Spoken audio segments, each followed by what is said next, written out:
Praise the Lord. சகரியா 7ஆம் அதிகாரம். தரியு ராஜா அரசாண்ட 4ஆம் வருஷம் கிஸ்லே என்னும் 9ஆம் மாதம் 4ஆம் தேதியிலே சகரியாவுக்கு கர்த்தருடைய வார்த்தை உண்டாயிற்று. கர்த்தருடைய சமூகத்தில் விண்ணப்பம் பண்ணவும், நாங்கள் இத்தனை வருஷம் வரையிலே செய்தது போல 5ஆம் மாதத்திலே அழுது ஒடுக்கத்தில் இருக்கிற வேண்டுமோ என்று சேனைகளுடைய கர்த்தரின் ஆலயத்தில் இருக்கும் ஆசாரியரிடத்திலும் தீர்க்கதரிசிகளிடத்திலும் கேட்கவும், சரேசேரும் ரெகெமெலேகும் அவனுடைய மனுஷரும் தேவனுடைய ஆலயத்துக்கு அனுப்பப்பட்டார்கள்.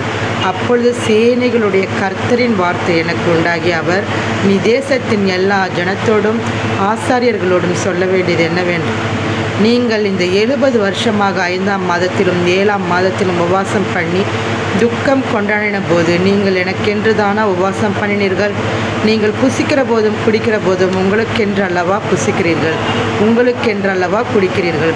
எருசலேமும் அதை சுற்றிலும் இருந்த பட்டணங்களும் குடி நிறைந்து சுகமாயிருந்த காலத்திலும், தெற்கு நாடும் சமபூமியும் குடியேறி இருந்த காலத்திலும் முன்னிருந்த தீர்க்கதரிசிகளை கொண்டு கர்த்தர் கூறின வார்த்தைகள் இவைகள் அல்லவோ என்று சொல் என்றார். பின்பு கர்த்தருடைய வார்த்தை சகரியாவுக்கு உண்டாகி, அவர், சேனைகளின் கர்த்தர் உரைக்கிறது என்னவென்றால், நீங்கள் உண்மையாய் நியாயம் தீர்த்து அவனவன் தன் சகோதரனுக்கு தயவும் இரக்கமும் செய்து, விதவையும் திக்கற்ற பிள்ளையும் பரதேசையும் சிறுமியானவனையும் ஒடுக்காமலும், உங்களில் ஒருவனும் தன் சகோதரனுக்கு விரோதமாய் தன் இருதயத்தில் தீங்கு நினையாமலும் இருங்கள் என்றார்.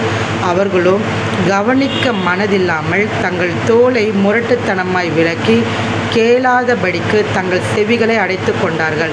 வேதத்தையும் சேனைகளின் கர்த்தர் தம்முடைய ஆவியின் மூலமாய் முந்தின தீர்க்கதரிசிகளை கொண்டு சொல்லி அனுப்பின வார்த்தைகளையும் கேளாதபடிக்கு தங்கள் இருதயத்தை வைரமாக்கினார்கள்.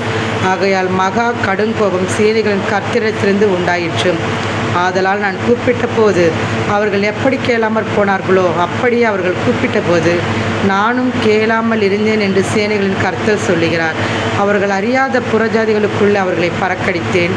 அதனால் அவர்கள் பின்வைத்து போன தேசம் போக்குவரத்தில் இல்லாமல் பாழாய் போயிற்று. அவர்கள் இன்பமான தேசத்தை பாழாய் போக பண்ணினார்கள் என்றார். ஆமேன்.